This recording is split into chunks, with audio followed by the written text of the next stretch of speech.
Historical background. দেখো, ভারতীয় সংবিধান রচনা হয়েছিল, ভারতীয় সংবিধান কিন্তু একদিনে রচনা হয় না।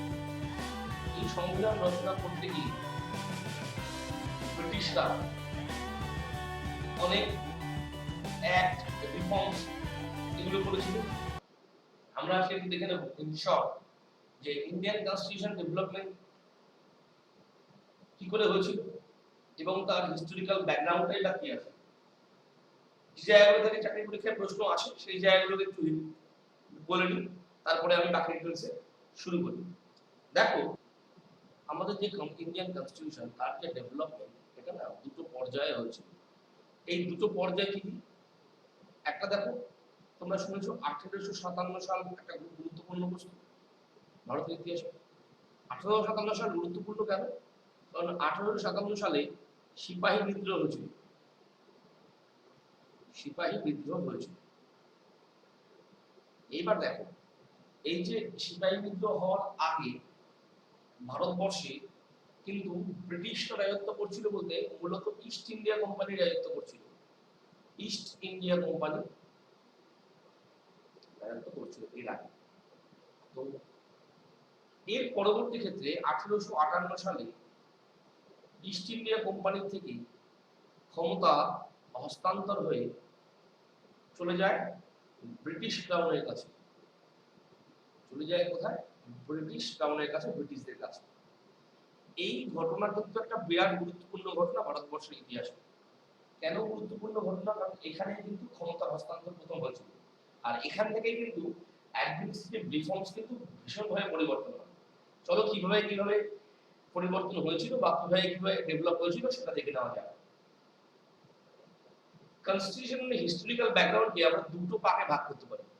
একটা হচ্ছে অ্যাডমিনিস্ট্রেটিভ রিফর্মস বিফোর 1857, অর্থাৎ ইস্ট ইন্ডিয়া কোম্পানির আমলে যে ডেভেলপমেন্ট গুলো হয়েছিল সেগুলো কি কি?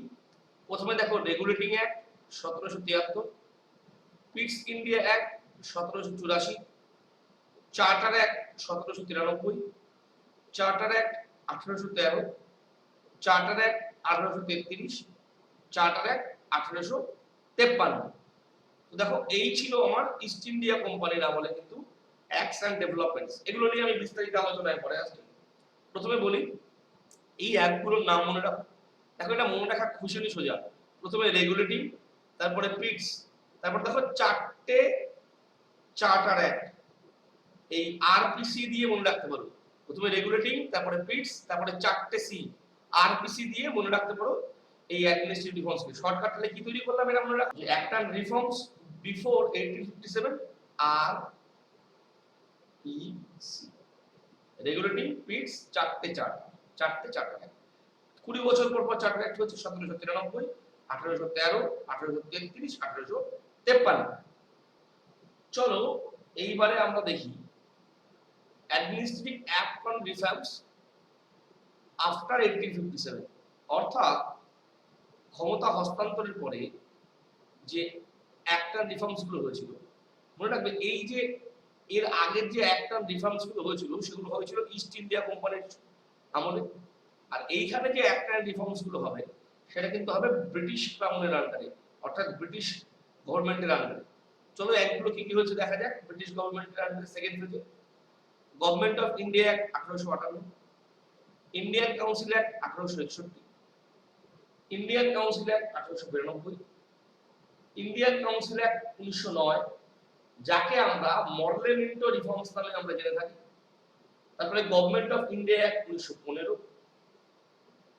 গভর্নমেন্ট অফ ইন্ডিয়া অ্যাক্ট 1919, যাকে আমরা মন্টেগু চেমসফোর্ড রিফর্মস নামে জানি। তারপরে Simon commission, government of India act 1935, Cripps mission, cabinet delegation, Mountbatten plan, আর ইন্ডিয়ান ইন্ডিপেন্ডেন্স অ্যাক্ট 1947। এই অ্যাক্টগুলো কিন্তু ব্রিটিশ ক্রাউনের আন্ডারে কিন্তু আমরা স্বাধীনতার আগ পর্যন্ত কনস্টিটিউশনাল ডেভেলপমেন্টস অ্যাক্ট হিসেবে দেখতে পাই। এর মধ্যে গুরুত্বপূর্ণ হলো ক্যাবিনেট মিশন ডেলিগেশন। এই ক্যাবিনেট মিশন ডেলিগেশন নেই আমাদের ইন্ডিয়ান যে কনস্টিটিউশন। চলো এবার দেখে নেওয়া যাক ওই অ্যাক্ট এন্ড রিফর্মস গুলো কি কি ছিল এবং তার ফলে কি কি পরিবর্তন ভারতবর্ষের বুকে হয়েছিল সেগুলো একবার দেখে নেওয়া যাক। চলো প্রথম শুরু করা যাক রেগুলেটিং অ্যাক্ট 1773 দিয়ে। এই রেগুলেটিং অ্যাক্ট 1773, দেখো এই অ্যাক্টের মাধ্যমে ভারতে ইস্ট ইন্ডিয়া কোম্পানির উপর ব্রিটিশ সরকার প্রথম নজরদারি শুরু করে। এর আগে কিন্তু ইস্ট ইন্ডিয়া কোম্পানির উপর কিন্তু কোনো নজরদারি ব্রিটিশ গভর্নমেন্টের ছিল না।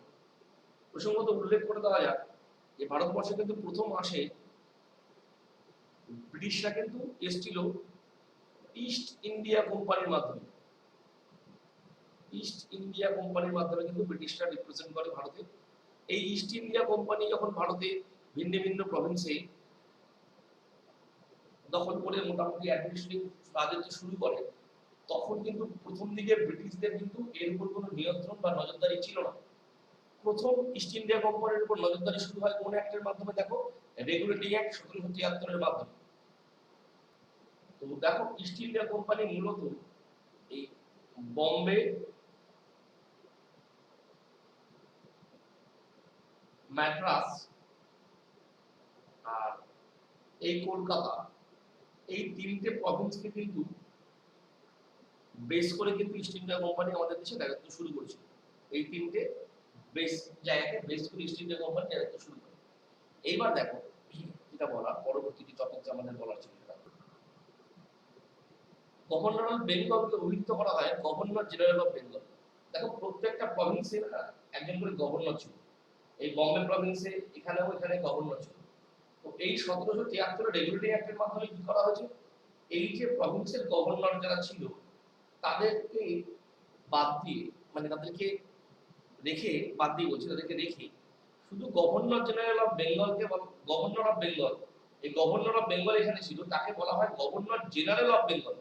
তাহলে পরীক্ষায় প্রশ্ন আসে গভর্নর অফ বেঙ্গল কোন অ্যাক্টের মাধ্যমে পরিবর্তিত হয়ে গভর্নর জেনারেল অফ বেঙ্গল নামে পরিচিত? সেটা কি হবে? Regulating act 1773।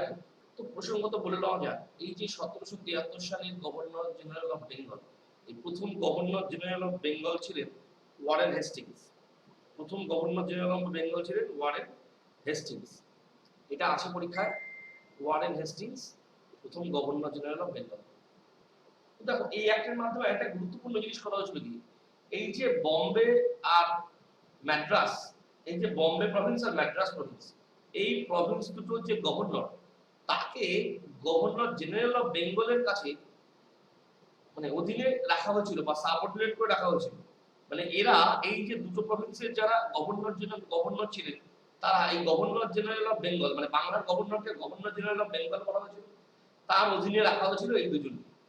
নেক্সট দেখো একজন প্রধান বিচারপতি ও তিনজন বিচারপতির সমন্বয়ে সুপ্রিম কোর্ট তৈরি হয় কলকাতাতে 1774 খ্রিস্টাব্দে।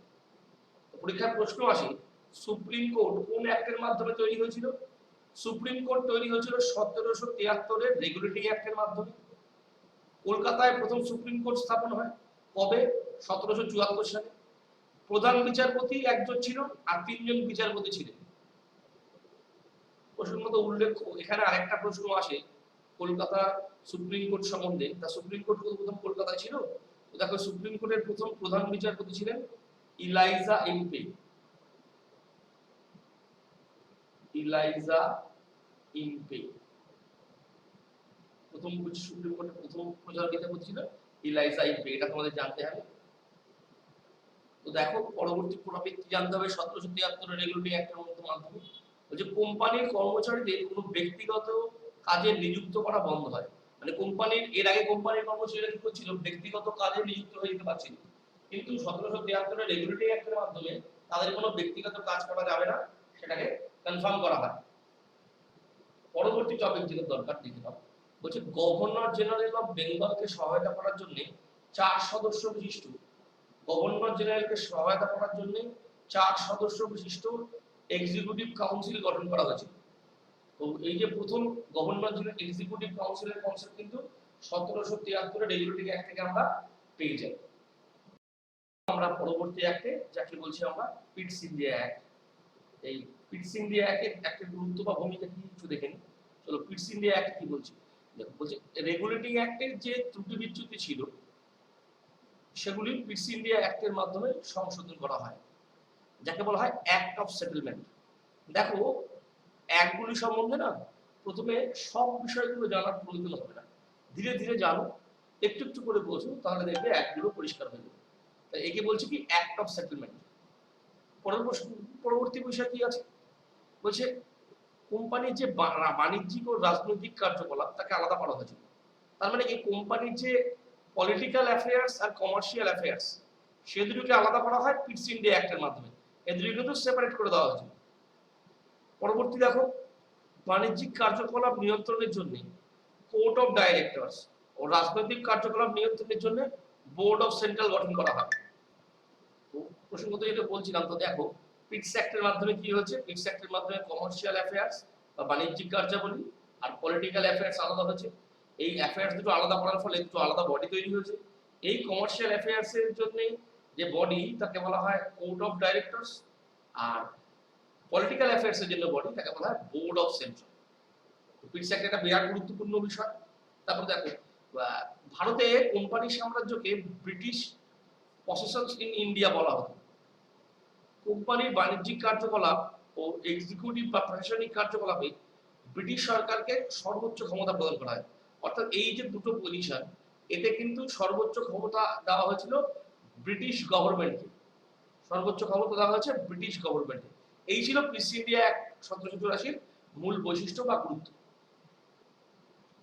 চলে আসছি চার্টার অ্যাক্ট 1813। দেখো, চার্টার অ্যাক্ট 1813 কে বলা হয় ভারতে ব্রিটিশ ইস্ট ইন্ডিয়া কোম্পানির যে কেন্দ্রীকরণ তার চূড়ান্ত ধাপ।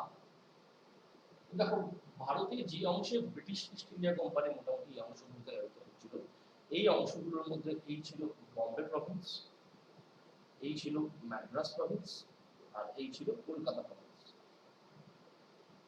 তো প্রসঙ্গত যেটা উল্লেখ্য যে চারটে চার্টার অ্যাক্টের প্রথম চার্টার অ্যাক্ট ছিল 1813 চার্টার অ্যাক্ট, যাকে বলা হয় ব্রিটিশ ইস্ট ইন্ডিয়া কোম্পানির কেন্দ্রীকরণের চূড়ান্ত ধাপ। এই আইনের মাধ্যমে ইস্ট ইন্ডিয়া কোম্পানির বাণিজ্যিক কার্যকলাপের অবসান ঘটে, এটি কেবলমাত্র প্রশাসনিক সংস্থায় পরিণত হয়।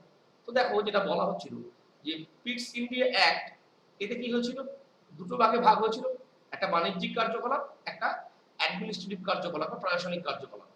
তো সেটাকে থেকে কি হলো পরবর্তী ক্ষেত্রে 1813 চার্টার অ্যাক্টে কি দাঁড়িয়েছে দেখো, এই যে বাণিজ্যিক কার্যকলাপ বা কমার্শিয়াল অ্যাক্টিভিটিস যেটা ছিল বা কমার্শিয়াল ব্যাপার ছিল, সেটা বন্ধ হয়ে পুরোপুরি অ্যাডমিনিস্ট্রেটিভ অ্যাক্টিভিটিস গুলো কিন্তু অ্যাক্টিভ করা হয়।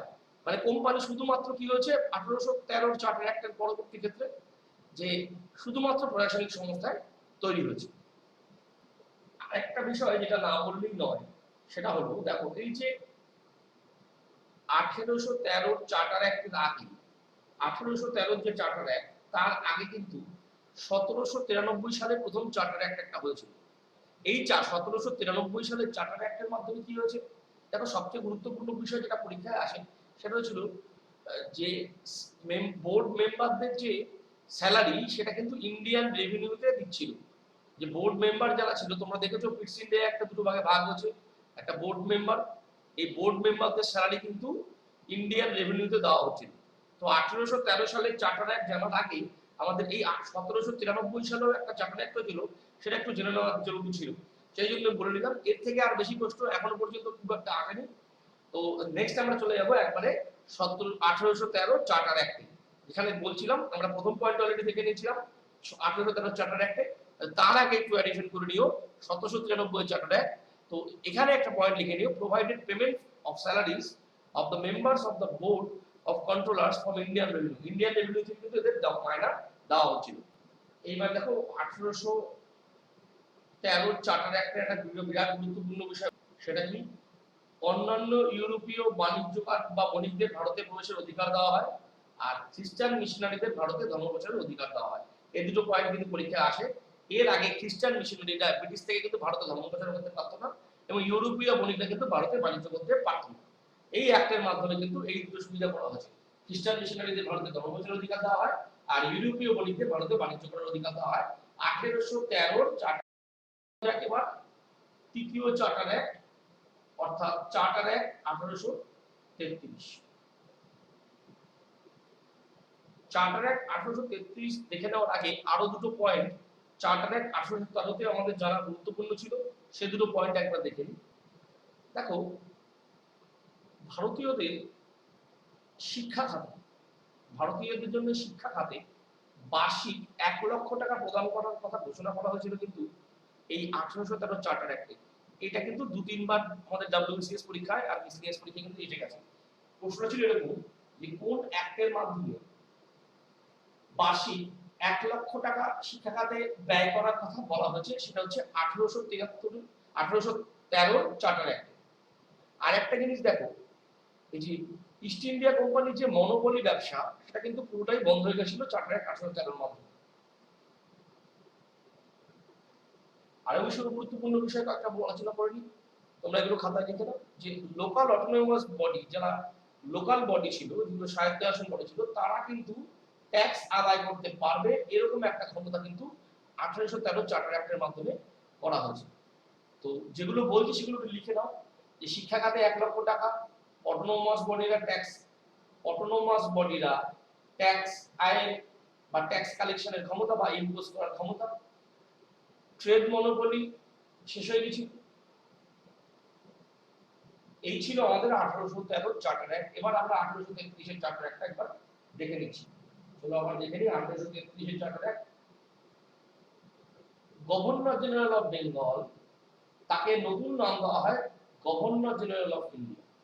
এর আগে আমরা 1773 এর রেগুলেটিং অ্যাক্টের মাধ্যমে দেখেছি গভর্নর অফ বেঙ্গল কে করা হয়েছিল গভর্নর জেনারেল অফ বেঙ্গল। এইবার 1833 এর চার্টার অ্যাক্টে এই গভর্নর জেনারেল অফ বেঙ্গল কে করা হলো গভর্নর জেনারেল অফ ইন্ডিয়া। আর প্রথম গভর্নর জেনারেল অফ ইন্ডিয়া ছিলেন হচ্ছে উইলিয়াম বেন্টিং। এই প্রশ্ন পরীক্ষায় আসে, ভারতের প্রথম গভর্নর জেনারেল কে? William Bentinck. কোন অ্যাক্টের মাধ্যমে উনি প্রথম গভর্নর জেনারেল হয়েছিলেন? 1833 এর চার্টার অ্যাক্টের মাধ্যমে কিন্তু উনি গভর্নর জেনারেল কিন্তু অফ ইন্ডিয়া কিন্তু হয়েছিলেন। পরবর্তী তথ্য যেটা জানার দরকার আমাদের এই চার্টার অ্যাক্ট 1833 সম্পর্কিত। দেখো, সিভিল সার্ভিস নিয়োগের জন্য অবাধ পরীক্ষা বা প্রতিযোগিতার ব্যবস্থা করা হয়েছিল এই 1833 এর চার্টার অ্যাক্টের মাধ্যমে।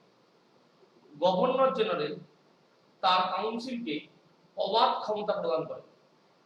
এর আগে কিন্তু কাউন্সিলকে অবাধ ক্ষমতা কিন্তু কাউন্সিলের ছিল না। আর এই গভর্নর জেনারেলের কাউন্সিল তৈরি করা হয়েছিল কোন অ্যাক্টের মাধ্যমে? দেখো, 1773 এর রেগুলেটিং অ্যাক্টের মাধ্যমে কিন্তু এই গভর্নর জেনারেলের কাউন্সিলে কিন্তু মেম্বারদের অ্যাড করা হয়। আর 1833 এ সেই মেম্বারদের হাতে অবাধ ক্ষমতা তুলে দেওয়া হয়। তো দেখো, এখানে পুরনো অ্যাক্টগুলোর সঙ্গে কোরিলেশন করে পড়া খুব জরুরি।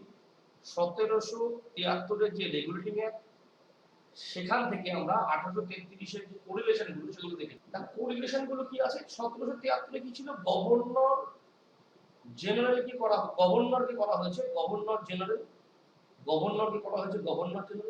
আর এখানে কি করা হয়েছে? গভর্নর জেনারেলকে করা হয়েছে কি? Governor general of India. মানে গভর্নর অফ বেঙ্গল 1773 হয়েছিল গভর্নর জেনারেল অফ বেঙ্গল। সেই গভর্নর জেনারেল অফ বেঙ্গল 1813 তে কি হয়েছে? Governor general of India. 1773 এ 4 জনকে অ্যাড করা হয়েছিল এর এক্সিকিউটিভ কাউন্সিলে। 1813 তে কি হলো? তাদের হাতে অবাধ ক্ষমতা তুলে দেওয়া হলো। এই কোরিলেশন করে না পড়লে কিন্তু একটু বুঝতে অসুবিধা হতে পারে বা মুখস্থ হবে। তো আশা করি কোরিলেশনটা বুঝতে পেরেছো। এই অ্যাক্টের মাধ্যমে কি করা হয়েছে? এবার দেখো, এই যে গভর্নর জেনারেলের যে executive council, governor general of ইন্ডিয়ার যে এক্সিকিউটিভ কাউন্সিল, তার আন্ডারে একজন ল মেম্বারকে জুড়ে দেওয়া হয়েছিল। এই ল মেম্বারকে জুড়ে দেওয়া হয়েছিল কবে? গভর্নর জেনারেল এক্সিকিউটিভ কাউন্সিলে 1833 এর চার্টার অ্যাক্টের মাধ্যমে।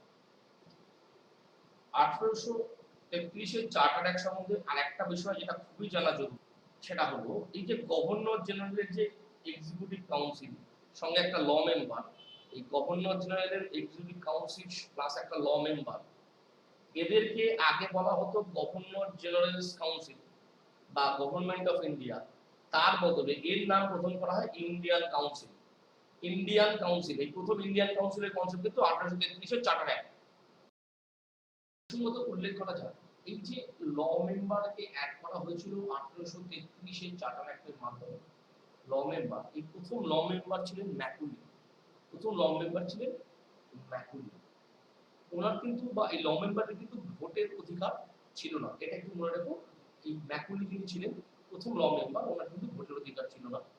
এবং ইন্ডিয়ান কাউন্সিল তৈরি হওয়ার যে বিষয় সেটা কিন্তু এই অ্যাক্টের মাধ্যমে করা হয়েছিল। এবার দেখে নিচ্ছি চার্টার অ্যাক্ট 1853। তো চার্টার অ্যাক্ট কি কি ঘটনা ঘটেছে একবার দেখি। দেখো সবচেয়ে বিষয় দেখো এখানে কি লেখা আছে সেটা তার আগে বলছি। এই অ্যাক্টের মাধ্যমে এই যে বেঙ্গল রিজিয়ন ছিল, এই বেঙ্গল, বম্বে আর ম্যাড্রাস, এই যে রিজিয়ন তিনটি ছিল, এর জন্য কিন্তু পৃথকভাবে গভর্নর নিয়োগ করা হয়। পৃথকভাবে কিন্তু গভর্নর নিয়োগ করা হয়। ভালো করে মনে রাখো, এই প্রশ্নটা পরীক্ষায় দেয়। এই 1853 চার্টার অ্যাক্ট অনুযায়ী কিন্তু বাংলার জন্য পৃথক গভর্নর নিয়োগ করা হয়। এরবার দেখো, এখন এই তিনটে প্রভিন্সেরই হেডকে গভর্নর জেনারেল অফ ইন্ডিয়া, এই গভর্নর জেনারেল অফ ইন্ডিয়া এই তিনটে প্রভিন্সেরই কিন্তু হেড। এবার আলাদা করে বাংলার জন্য পৃথক গভর্নরও নিয়োগ করা হয়েছিল। সেকেন্ড পয়েন্ট কি দেখো, ম্যাকওয়ালি কমিটি 1854 সালে সরকারি কর্মী নিয়োগে ওপেন কম্পিটিশন বা অবাধ যে কম্পিটিশন ব্যবস্থা, তোমরা যখন চাকরি পরীক্ষা দাও সেটা কিন্তু এই অ্যাক্টের মাধ্যমে কিন্তু তৈরি হয়েছিল। আইন বিভাগ ও শাসন বিভাগকে পুরোটাই আলাদা করা হয়েছিল। আইন বিভাগ ও শাসন বিভাগের মধ্যে কিন্তু পুরোটাই আলাদা করা হয়েছিল। এর আগে দেখো 1784 পিটস অ্যাক্টে কি করা হয়েছে, দেখো বাণিজ্যিক আর রাজনৈতিক বিষয়কে আলাদা করা হয়। এইবার দেখো এই যে রাজনৈতিক বিষয়, এর মধ্যেও দুটো ভাগ করে দেওয়া হয়, একটা আইন বিভাগ, একটা শাসন বিভাগ। তো এটা করা হয়েছিল কবে, 1853 চার্টার অ্যাক্ট। আইন বিভাগ ও শাসন বিভাগকে বা লেজিসলেটিভ আর এক্সিকিউটিভের মধ্যে কিন্তু পৃথকীকরণ করে দেওয়া হয়েছিল। দেখো আর একটা বিষয় দেখো, এই কাউন্সিলে 6 জন অতিরিক্ত লেজিসলেটিভ কাউন্সিলর নিযুক্ত করা হয়। এই যে আইন বিভাগ, এতে আরো 6 জন কি করা হয়েছিল, লেজিসলেটিভ কাউন্সিলরকে নিয়োগ করে দেওয়া হয়েছিল। তো দেখো এখানে কয়েকটা জিনিস বলে বোঝে, কিরকম বলে বোঝে দেখো, ইন্ডিয়ান কনস্টিটিউশন অনুযায়ী আমাদের ভিত আছে চারটি। একটা কি, একটা হচ্ছে এক্সিকিউটিভ, একটা লেজিসলেটিভ, আর একটা লিগ্যাল বা আইনি, আর চতুর্থ স্তম্ভ বলা হয় মিডিয়া বা ফোর্থ স্টেট। এই চারটে স্তম্ভের মধ্যে দেখো এই যে এক্সিকিউটিভ, তো এই যে চারটে স্তম্ভ এর যে ব্যাকগ্রাউন্ড সেটা কিন্তু অনেক আগে থেকে স্টার্ট হয়ে গেছে।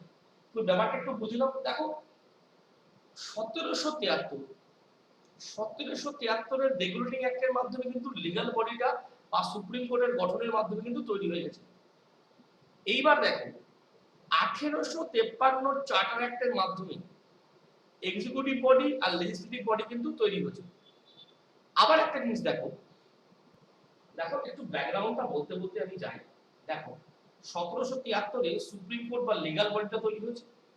1784 তে দেখো দুটো পার্টে ভাগ হয়েছে, একটা কমার্শিয়াল অ্যাফেয়ার্স, একটা পলিটিক্যাল অ্যাফেয়ার্স। আবার 1813 চার্টার অ্যাক্টে দেখো এই কমার্শিয়াল অ্যাফেয়ার্সটা পুরো বাদ দিয়ে শুধুমাত্র পলিটিক্যাল অ্যাফেয়ার্স এর জন্য কিন্তু ইস্ট ইন্ডিয়া কোম্পানি কিন্তু রেসপন্সিবল ছিল। দেখো এইভাবে চেঞ্জেস গুলো আসছে, এইভাবে কিন্তু আমাদের এই যে বর্তমান কনস্টিটিউশনের যে ফর্মেশন সেটা কিন্তু গঠন হওয়ার প্রক্রিয়া কিন্তু শুরু হয়ে যাচ্ছে। এই 1833 এ ইন্ডিয়ান কাউন্সিল তৈরি হয়ে যাচ্ছে বা ইন্ডিয়ান লেজিসলেটর তৈরি হয়ে যাচ্ছে। আর 1853 তে গিয়ে কি হচ্ছে, 1853 গিয়ে এক্সিকিউটিভ আর লেজিসলেটর দুটো কিন্তু আলাদা হয়ে যাচ্ছে। তো দেখো আমাদের যে যে চারটে ভিত, এই যে কনস্টিটিউশনের যে চারটে ভিত, তার ভিত্তিপ্রস্তর কিন্তু এই অ্যাক্টগুলোর মাধ্যমে কিন্তু ধীরে ধীরে তৈরি হচ্ছে। তো আমরা ইস্ট ইন্ডিয়া কোম্পানির আমলে যে অ্যাক্ট এন্ড রিফর্মস গুলো আছে বা যেখান থেকে চাকরি পরীক্ষায় অ্যাক্ট এন্ড রিফর্মস এর প্রশ্ন হয় সেগুলো দেখলাম। পরবর্তী পার্টে আমরা সেকেন্ড ফেজটা দেখব, যেখানে ব্রিটিশ ক্রাউনের আন্ডারে কিন্তু অ্যাক্ট এন্ড রিফর্মস গুলো হয়েছিল আর আমাদের কনস্টিটিউশন গুলো ডেভেলপ হয়েছিল, তার অনুসারে আমরা দেখতে পাবো। তোমরা সেকেন্ড পার্টের জন্য ওয়েট করো। দেখো ফার্স্ট পার্টটা শেষ করার আগে আমি একটা ছোট্ট গুরুত্বপূর্ণ বিষয় আলোচনা করে নিতে চাই তোমাদের সঙ্গে, যে মূল যে চেঞ্জেস গুলো, যে পলিটিক্যাল অ্যাফেয়ার্স গুলো চেঞ্জেস গুলো বা এই ডেমোক্রেসির যে পিলার বা আমাদের কনস্টিটিউশনাল যে ডেমোক্রেটিক পিলার তার নিয়ে একটু আলোচনা করতে চাই। চলো একটু দেখে নেওয়া যায়। দেখো ডেমোক্রেসির পিলার চারটি, একটা জুডিশিয়ারি, একটা এক্সিকিউটিভ, একটা লেজিসলেটর, একটা মিডিয়া। এটা আগে আলোচনা করলাম। দেখো আমাদের এই যে ডেমোক্রেটিক বা আমাদের এই যে কনস্টিটিউশনাল যে বর্তমান যে স্ট্রাকচার, সেটা কি করে ডেভেলপ হয়েছিল, বিল্ড হয়েছিল ইস্ট ইন্ডিয়া কোম্পানির আমলে, বা যে একটা রিফর্মস গুলো হয়েছিল কিভাবে চেঞ্জ হয়েছিল সেগুলো একবার আমরা দেখে নিচ্ছি। দেখো 1773 সেখানে সুপ্রিম কোর্ট স্থাপন হয়েছে। এই সুপ্রিম কোর্ট স্থাপনের মধ্যে দিয়েই মোটামুটি জুডিশিয়ারির পার্টটা কিন্তু তৈরি হওয়া শুরু হয়েছিল। তাহলে দেখো এখানে এর বেস শুরু হয়েছিল 1773 থেকে। এই জুডিশিয়াল পার্টটা কিন্তু 1773 থেকে ডেভেলপমেন্টের পর্যায়ে কিন্তু স্টার্ট হয়ে গেছিল। এইবার দেখো নেক্সট যেটা দরকার সেটা হচ্ছে 1784 মূলত east India company. East India company এটা কি ছিল? এটা একটা বাণিজ্যিক সংস্থা ছিল। এটা একটা বাণিজ্যিক সংস্থা ছিল। এই বাণিজ্যিক সংস্থাকে ব্রিটিশরা দেখেছিল যে আর কিন্তু বাণিজ্যিক সংস্থা রাখলে ভারতবর্ষ বা এই অঞ্চলের উপরে কিন্তু কন্ট্রোল করা যাবে না। সেই জন্য 1773 রেগুলেটরি অ্যাক্টের মাধ্যমে কিন্তু প্রথম নজরদারি শুরু করে এই ব্রিটিশ ইস্ট ইন্ডিয়া কোম্পানির উপরে ব্রিটিশ ক্রাউন। নেক্সট দেখো এই বাণিজ্যিক সংস্থাটা বাণিজ্যিক দিক বা কমার্শিয়াল অ্যাফেয়ার্স আর পলিটিক্যাল অ্যাফেয়ার্সকে আলাদা করে দেওয়া হয়েছিল 1784 রেগুলেটরি অ্যাক্টের মাধ্যমে। তো 1784 রেগুলেটরি অ্যাক্টের মাধ্যমে কিন্তু এই যে পলিটিক্যাল যে ইস্যুস গুলি এইগুলো কিন্তু বেস তৈরি হওয়ার কথা কিন্তু 1784 থেকে, মানে এগুলো তৈরি হবে হচ্ছে 1784 থেকে। 1813 চার্টার অ্যাক্টে কি করা হলো? এই যে 1784 এই 1784 পিটস অ্যাক্টের যে কমার্শিয়াল অ্যাফেয়ার্স আর পলিটিক্যাল অ্যাফেয়ার্স, এখান থেকে কমার্শিয়াল অ্যাফেয়ার্সকে পুরো বাদ দিয়ে ইস্ট ইন্ডিয়া কোম্পানিকে শুধুমাত্র পলিটিক্যাল অ্যাফেয়ার্স এর জন্যই কিন্তু রাখা হলো। অর্থাৎ সম্পূর্ণভাবে কিন্তু ব্যাপারটা ব্যবসা বাণিজ্য থেকে সরে এসে কিন্তু রাজনৈতিকভাবে বা মনে করো এক্সিকিউটিভ ভাবে কিন্তু দেখাশোনার ভাবনা চিন্তা কিন্তু এখান থেকে শুরু করেছিল 1813 থেকে। এবং তাহলে এই যে পলিটিক্যাল যে অ্যাফেয়ার্স এর ভিত্তিপ্রস্তর 1784 হলেও এটা কিন্তু আস্তে আস্তে পূর্ণ রূপ পাওয়া শুরু করে 1813 থেকে। এর কিন্তু পূর্ণ রূপ পাওয়া শুরু করে 1813 থেকে। কারণ 1713 তে কিন্তু কমার্শিয়াল অ্যাফেয়ার্স ছিল এই 1784 তে, সেখানে পলিটিক্যাল অ্যাফেয়ার্স কিন্তু আলাদা করা হয়েছিল। কিন্তু শুধুমাত্র পলিটিক্যাল অ্যাফেয়ার্স মানে এক্সিকিউটিভ আর লেজিসলেটিভের যে প্রিলিমিনারি কনসেপ্ট তার উপর কিন্তু ভিত্তি তৈরি করা হয়েছিল 1813 তে। এইবার দেখো 1833 পুরোটাই ভাগ হয়ে যায় একটা এক্সিকিউটিভ, এই যে পলিটিক্যাল অ্যাফেয়ার্সটা ভাগ হয়ে একটা এক্সিকিউটিভ একটা লেজিসলেটর। মানে বর্তমানে যে ইন্ডিয়ান কনস্টিটিউশনের যে স্ট্রাকচারাল বেস রয়েছে, বর্তমানে ইন্ডিয়ান কনস্টিটিউশনের যে স্ট্রাকচারাল বেস রয়েছে এক্সিকিউটিভ আর লেজিসলেটিভ, এই যে স্ট্রাকচারের ফর্মেশন কিন্তু মূল স্টার্ট হয়ে যায়, অরিজিনালি স্টার্ট হয়ে যায় 1833 সালে চার্টার অ্যাক্টের মাধ্যমে। তাহলে এইভাবে কিন্তু কনস্টিটিউশনাল ডেভেলপমেন্ট গুলো কিন্তু ইস্ট ইন্ডিয়া কোম্পানি আমলে কিন্তু আমরা দেখতে পাই। এইভাবে যদি কোরিলেশন করে পড়ো তাহলে দেখবে পড়াটা অনেক সোজা মনে হবে। আরো দুটো টপিক বলি, চলো যে বিষয়গুলো জানা দরকার। দেখো গভর্নর অফ বেঙ্গল বলে পদ প্রথমে ছিল। এই গভর্নর অফ বেঙ্গল এই পদটাকে বানানো হলো গভর্নর জেনারেল অফ বেঙ্গল। বানিয়ে কি করা হলো, ঠিক গভর্নর জেনারেল অফ বেঙ্গল হয়েছিল গভর্নর অফ বেঙ্গল হয়েছিল গভর্নর জেনারেল অফ বেঙ্গল। সেটা কত 1773 এর রেগুলেটরি অ্যাক্টের মাধ্যমে। তো কবে হয়েছিল এটা? 1773 এর রেগুলেটরি অ্যাক্টের মাধ্যমে এটা হয়েছিল। তারপরে দেখো এই governor general of Bengal governor general of India হয় 1833 এর চার্টার অ্যাক্টের মাধ্যমে। এবার দেখো এরপরে 1858 এই পদটা হয়ে যায় ভাইসরয়। তার মাঝে 1853 চার্টার অ্যাক্টের মাধ্যমে বাংলার জন্য পৃথক গভর্নর নিয়োগ করা হয়। তো দেখো যেমন ভাবে অ্যাডমিনিস্ট্রেটিভ চেঞ্জেস করা হয়েছে তেমন ভাবে কিন্তু অ্যাডমিনিস্ট্রেটিভ হেডদেরও পরিবর্তন করা হয়েছে। তো পরীক্ষায় যেগুলো আসে প্রশ্ন সেগুলো নিয়ে ডিটেইলস আলোচনা করে দেওয়া যায়। দেখো সালগুলো আমি বলে দিলাম যে governor general of Bengal governor of Bengal governor general of Bengal হয়েছিলেন 1773 রেগুলেটিং অ্যাক্টের মাধ্যমে।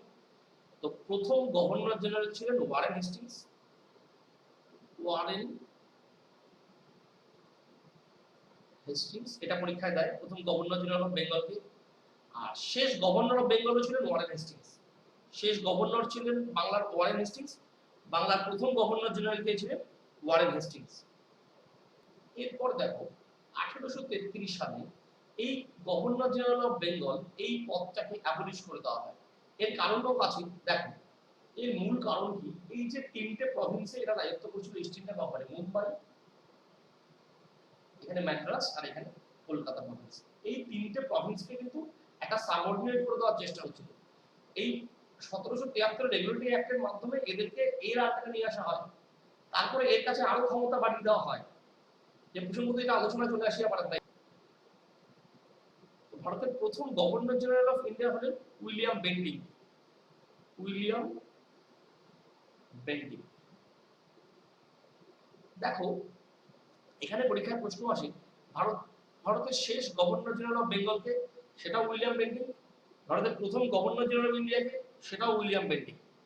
তো ওয়ারেন হেস্টিংস হলো গভর্নর জেনারেল অফ বেঙ্গল প্রথম, আর উইলিয়াম বেন্টিং হলো গভর্নর জেনারেল অফ ইন্ডিয়া প্রথম।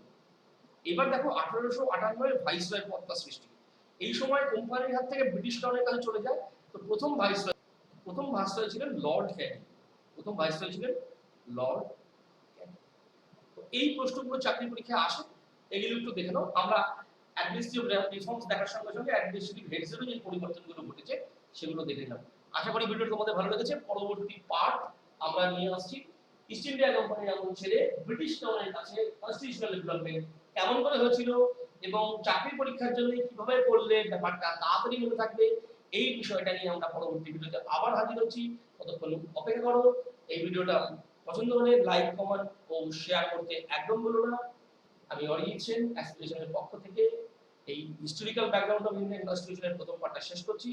আজকের মতো এখানেই শেষ। ধন্যবাদ।